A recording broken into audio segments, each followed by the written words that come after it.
right, it's now 5 o'clock. I'll call the meeting of the WISD Board of Trustees to order. Please let the record show that all 7 trustees are in attendance, and this meeting has been duly called, and notice of the meeting has been duly posted for time and manner required by law. At this time, we will go into closed session according to Section 551.001 et sec of the text of the Government Code. It is now 5 p.m.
reconvene back into open session. Our first item will be Mr. McCutcheon will lead us in our invocation, followed by Ms. Timmerman with our pledges. Lord, we thank you for this day. Thank you for your son. Just guide us tonight as we make decisions, and just help us to keep you number one, and help us in any decision that we do make. We ask all these things in your son's name. Amen. Amen.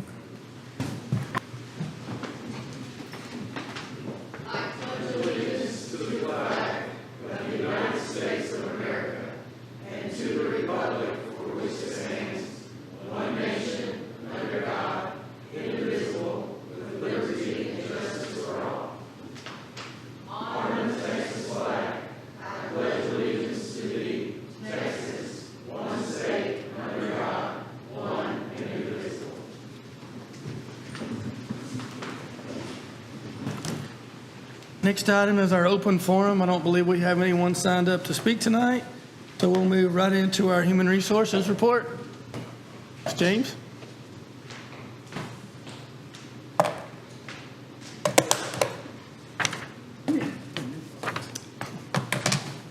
Good evening, Board. I would like to ask that you approve the hiring of 3 teachers.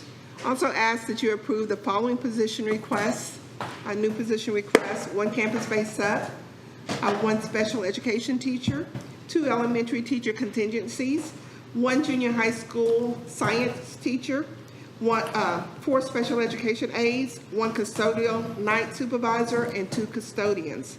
And I would also like to ask for an additional request to adjust the pay structure for mechanics, as discussed in the personnel report in closed session. At this time, I'll entertain a motion to approve the HR report. I move that we approve the HR report as presented. Motion by Mr. Schofield. Second by Mrs. Timmerman. Any other discussion? All in favor say aye. Aye. All opposed say nay. Motion carries 7-0. Thank you very much, Ms. James. Okay, moving into our recognitions, Ms. Bridges.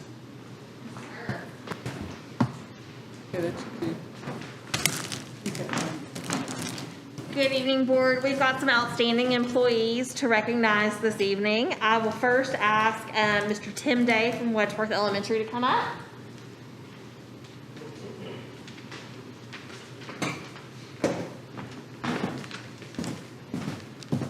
Can't take the mask off. Good evening. This year, as part of Wedgeworth's strong theme, each day our staff and students repeat the following vision statement. We say together, no matter what challenges we face this year, I will give my best to grow myself, others, and my campus. This month, our Hero of the Month, Ellen Green, has faced several different challenges this year. Ms. Green changed grade levels the week before school started, not by her own choice, but she did it willingly, or with a happy spirit. Ms. Green devoted time to learn the new TEKS and has been instrumental as she's worked collaboratively with our new team in finding the best ways and the best resources to provide the best instruction for our students. Not only that, but she also stepped up and helped her new team continue to find ways to grow and how they plan and deliver content. Ms. Green has supported her dual language team when they faced challenges outside of their control. Ms. Green went above and beyond in using her own personal time to support her teammates when she could have just taken care of her own classroom. She consistently works with her students and is a role model in facing challenges and giving her best help to our staff and students in helping them to grow. So for the month of November, the Wedgeworth family, we're excited to honor Ellen Green as our Hero of the Month.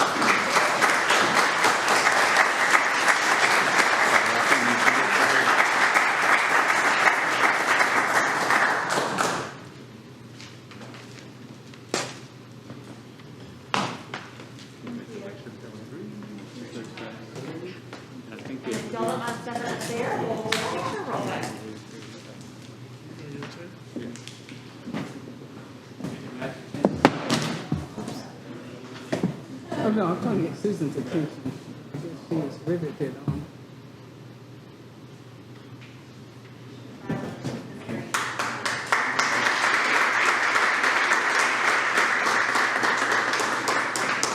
All right, I would next like to ask Dr. Susan Holt to come up and recognize a couple people in her department.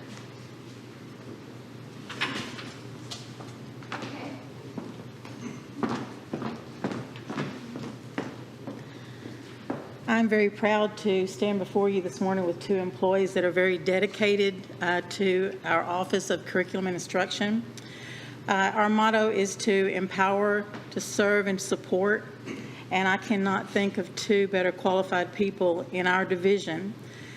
They are a member of the instructional technology portion of our department, and Debbie Needham and Ashley Sierra go above all in serving not only the administrators, all the campuses, teachers, students, and parents. They are dedicated to making sure that our instructional technologies, all of our programs, students have access, parents have access. They troubleshoot on a minute-to-minute basis. I don't even know how they do it. I'm so impressed by their work ethic, and they go above and beyond with their creativity to make sure that the resources are engaging students and are empowering students with their progress.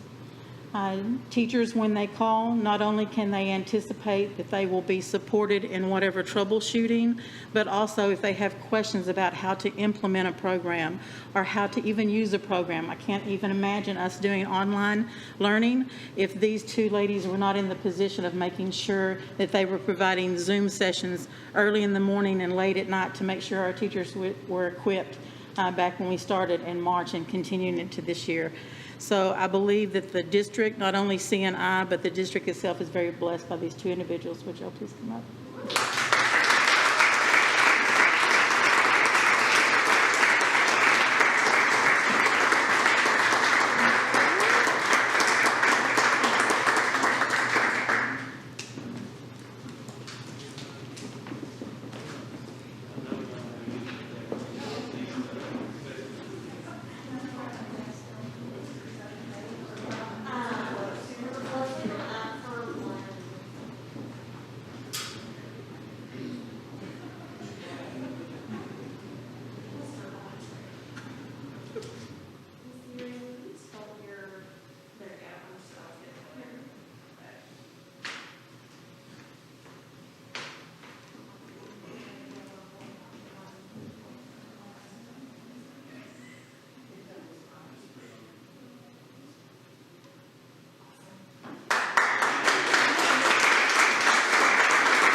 And board, finally, we have Ms. Mont is going to come up and present on behalf of special education.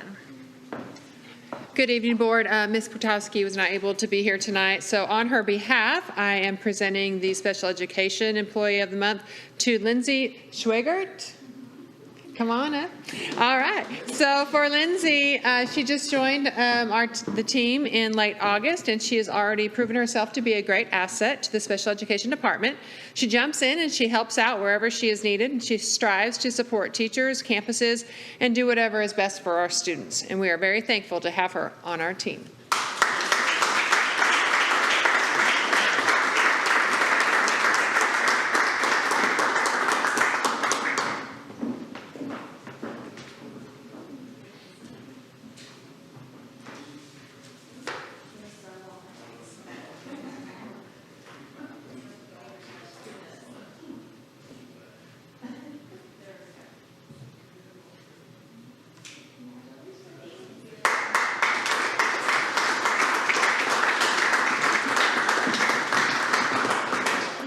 Thank you, board.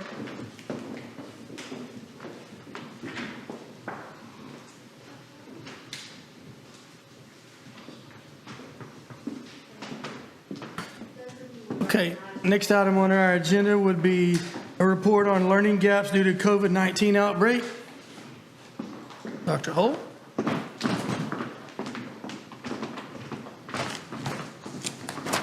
Good evening. This report is on learning gaps as we are projecting with our assessments in MAP, possibly from COVID, and possibly from even the summer slump, which we normally have. So you have two documents. One was in your board packet with several pages, and we'll go through it. And then you also have an added 3-pager that we're going to go over that kind of deciphers some of those reports to make it a little bit easier to understand. So the first thing I want to say is that MAP is our new universal screener program, and we have always used universal screeners, and in fact, it's required by the state of Texas. However, we've expanded the use, and with MAP, it goes very deep into great detail, and we're going to look at some of the reports, not even an exhaustive list of all the reports that it can do and how it helps teachers manage. But the MAP universal screener and the MAP assessment program actually look at two things throughout the course of the year. As a universal screener, it begins by looking at achievement. And then as the year progresses, so that would be at the beginning of the year, and as the year progresses in the middle of the year, and then again at the end of the year, it looks at the growth based on that achievement and how well students are doing throughout the year, and are they growing and at what a rate they're growing. That is going to be significant when we look at the possible learning gaps that we'll look at the very end of this presentation to see how we're making progress. And that is going to be critical because the state of Texas says even if we in accountability did not master all of the TEKS EOC tests, as long as we are making progress, we can still be acceptable. So that is significant. We need to understand that as we go through these. So the first thing that you're going to see is you're going to see the first 2 pages in your board packet. We're showing some of the different types of reporting that could be gotten from MAP itself. So we start off with actually district assessments. And in most of the assessments, but district and specifically, you're going to see where they use what is called a RIT score. And that is an overall score that's based on the overall score that the student makes given a deviation percentage. In other words, if it's 100, but there might be a standard deviation of 10%. So it would be either, like if it's 100, it might be 110 or it might be 90. Okay, so there's a standard deviation of what possible scores could be interpreted from that. This is not only based on your district, but also based on a national norm. And this is the first time we've actually used a program that assesses with a national norm. The next thing that it goes into is going to be a campus report. So I gave you not only the district report, I believe it's in blue on the second page, and then actually gave you a district summary, which was actually of WISD, where it took all of the RIT scores and put them together for what district's going to do. And I'm going to turn that into a little bit easier interpretation on some pie charts in just a minute. Then after the district summary, there are some other reports that can be looked at by teachers and campuses. The first one is a campus report, and it breaks down how your campus is doing according to grade level and according to content. It uses the RIT scores again and then places them into a percentage, and it does it in a linear format, so it breaks them into 5 categories. So if your students are scoring whatever their overall scores are, it puts them into a high category, which we might use if you've heard us do the TEKS and the STAR test before. That would be like our mastery level. And then it takes it to a high category, that would be meets. Then it takes us to an average, which would probably be approaching. Then it takes us into a low average, which would probably be did not meet but barely did not meet. And then it takes us into a low. We're going to use those to kind of go across from how MAP interprets it to how that translates into TEKS, and MAPS also projects and what the probability of passing would be for students, not only on STAR, ELCs, ACT, and SAT. So it covers the gamut of all of the students and the different things that they will, or the different tests that they'll be taking later on in the year. After you have the campus reports, then teachers can pull up a class report. So it literally breaks down their class of students and tells them what areas they would fall in that high to high average all the way to low. Then it does a student profile. So I gave you, these are all samples that you have, except for that one district summary. It gives you a student profile. So now it takes the RIT score and it actually shows what the student scored particularly, and even shows what areas of focus that you may want to work on with that individual student, and has a place for goal setting. Then the last report that you look at in your board packet was a family report. So the family report can be broken down. It's a two-sided document. On one side, on the left-hand side, it shows actual achievement. That's where we are now. And then middle of the year and end of the year, it'll come back and show growth.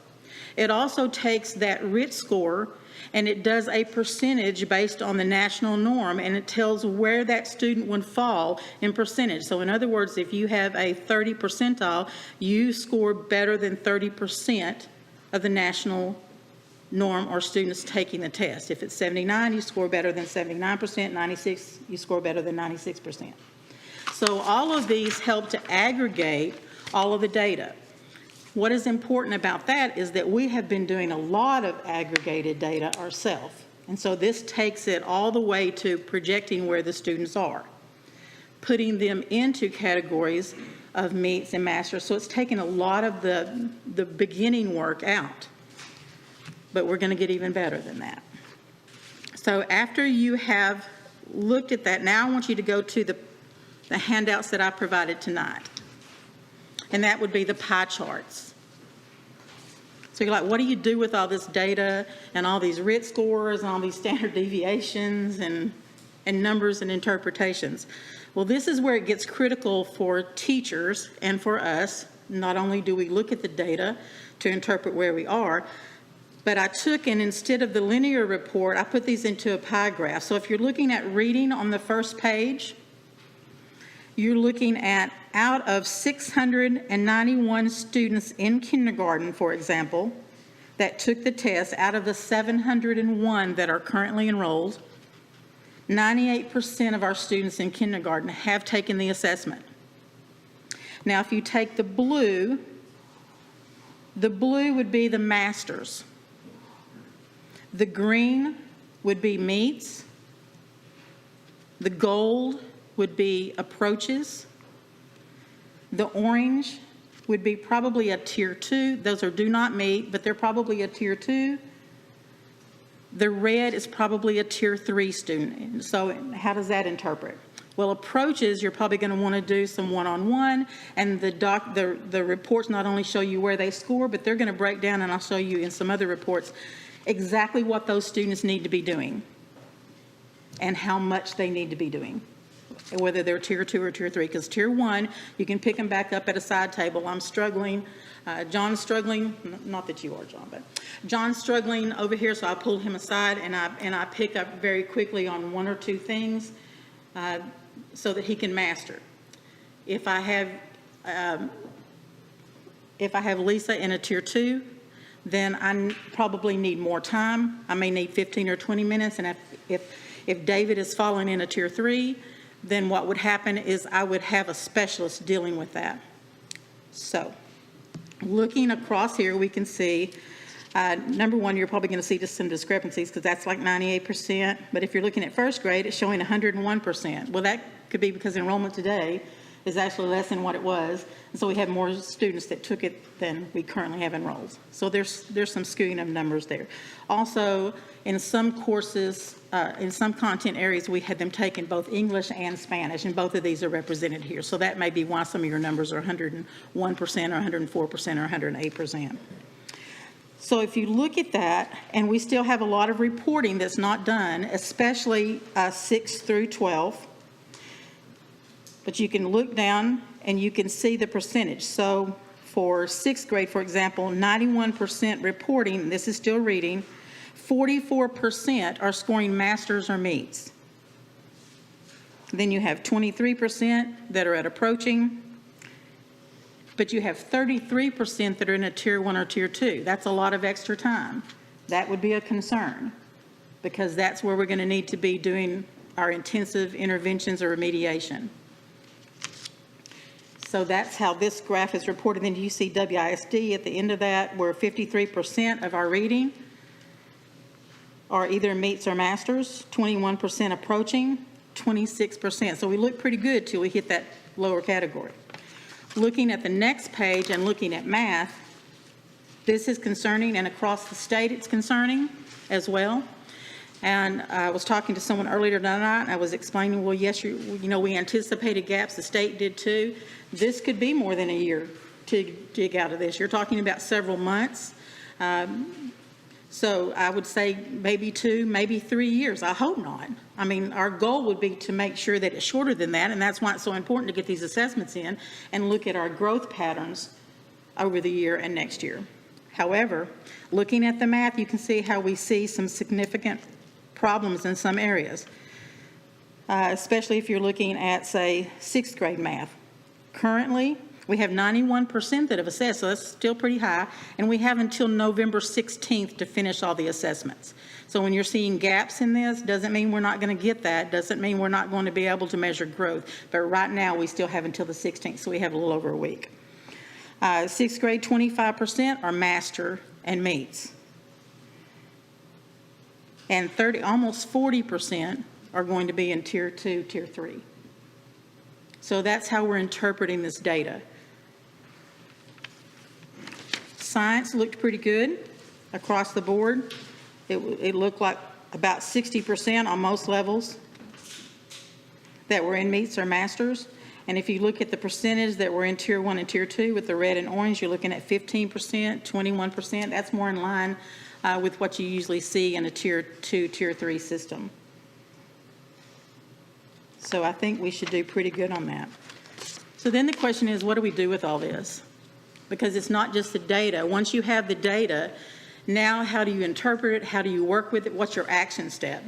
So this year, because of the program, it's allowing us not to do the front end work so much, but looking at reports that show us what the RIT is, what the class breakdown is, and even puts kids into categories according to their academic weaknesses or strengths. So look at the class breakdown by RIT.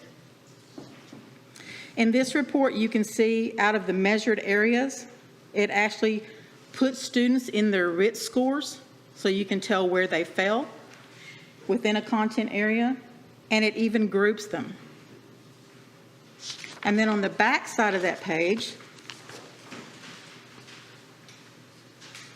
again, now it even takes it further and does it by category of what they need.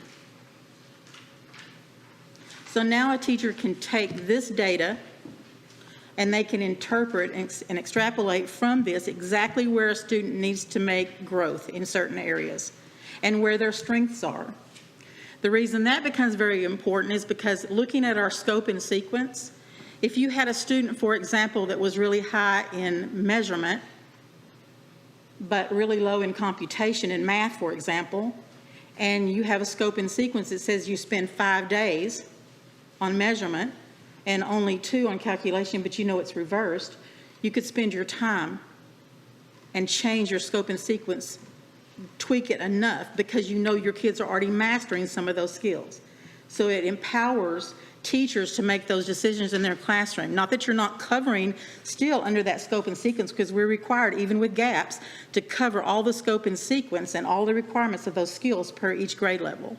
But it allows them some flexibility. If the students are already mastering and reports such as this show that they're already mastering, don't spend as much time on that and give more time to those areas, those needs of focus.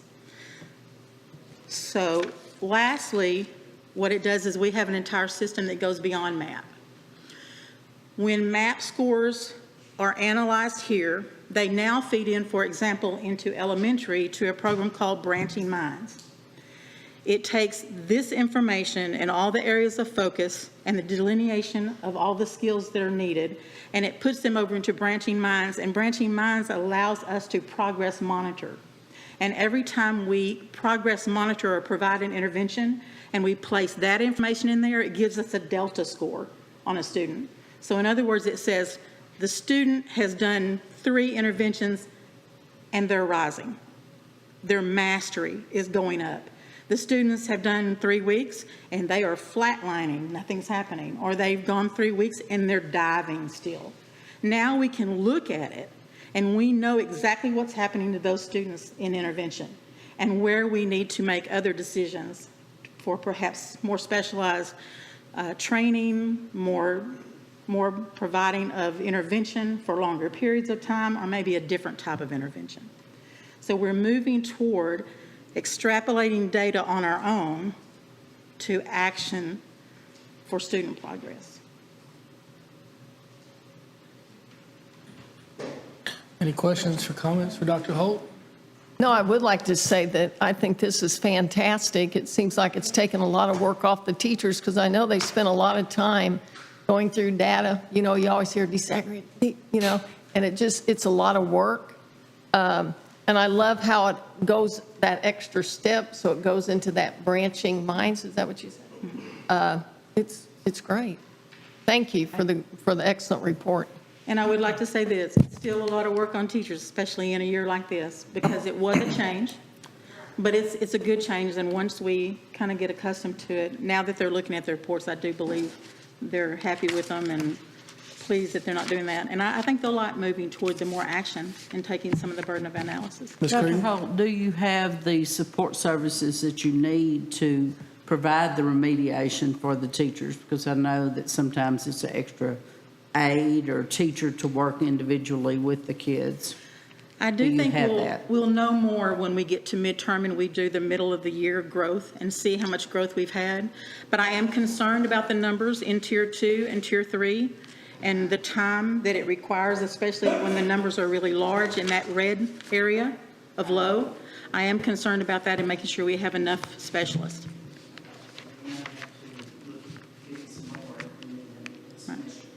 But this is a great way to analyze whether we need those staff. Yeah, and Ms. Krieger, one thing, thank you for saying that, because there are times in districts that everybody wonders what curriculum, in fact, I was just in the curriculum office this week, or last week, I guess, and so many times people say, well, what are the curriculum people doing? Why are we spending, and for quite some time, I've been hearing from teachers, we need more curriculum people helping in this area and that area, which tells us what kind of job that they're doing, that when teachers see them as a resource instead of just wondering what their job is. So thank you for recognizing that. Right, I agree with that. I just want to be sure that we have, if we know that we need, our kids need additional assistance, that we provide it for them. It also speaks to the quality of people that Dr. Holt has hired and has over there, as evidenced by two of them who were honored tonight.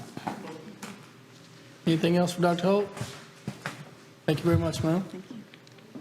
Okay, next item is our consent agenda, where we have items A through G.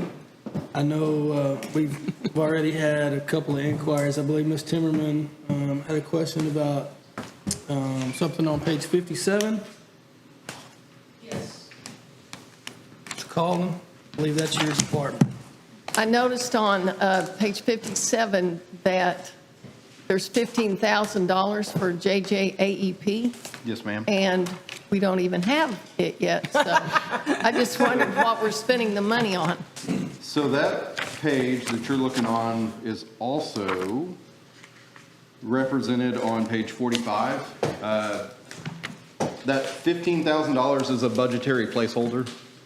We didn't know exactly where we were going to be in the JJAEP process this year, so we budgeted $15,000 in case the program happened this year. That would give us some funds for whatever that funding mechanism happens to be with the county. That's just a budgetary placeholder for the year. Do we know where we stand with the JJAEP? We're still working with the county on the MOU and trying to figure out all of the service and funding components with it. So Mr. Avenshine and I are planning on trying to have a conversation with the county here before Christmas break, see if we can't make any further progress with it. But in all honesty, we're not looking at a start until August of 21. Waiting on us. There's yet to be a meeting that they're waiting for us to do something. We are always waiting for a County's response. dragged their feet on that. They do understand how important it is for our county to have a JJAEP. No, I don't assume. think they do. Well, Well, how it can could we have get started that at, across to them? They've heard from all the school districts about how they've heard important from it is every to have a superintendent, JJAEP. they've heard from board members. It's, well, Who would I call? who's your the person county to call? commissioner? Paul Perry. Yeah. Paul Perry and Todd Judge Little. Little Oh, would be the two okay. people who represent you. Okay. and probably everybody else on the board and in this room. Thank you. Okay, and then I know, Ms. Timmerman, you had a comment you wanted to Oh, make on yes. item G. I just felt that that was so important, instead of just saying, yes, we approve it, that somebody goes through it and says what we've done, or what we're going to do. So who would that be? I'll take that one as well.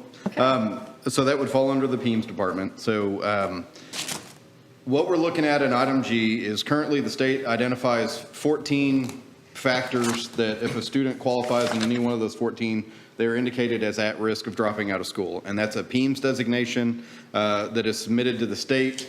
It helps with, used to be mostly funding. Now it is still, it has some components of funding, but the majority of it is how we spend funds that we get from the state that are specifically for students at risk of dropping out of school. So this year, we're asking, state law allows us to have a 15th option. This year, we're asking to implement that 15th option for students who otherwise would have possibly been identified with state testing last year if that would have happened.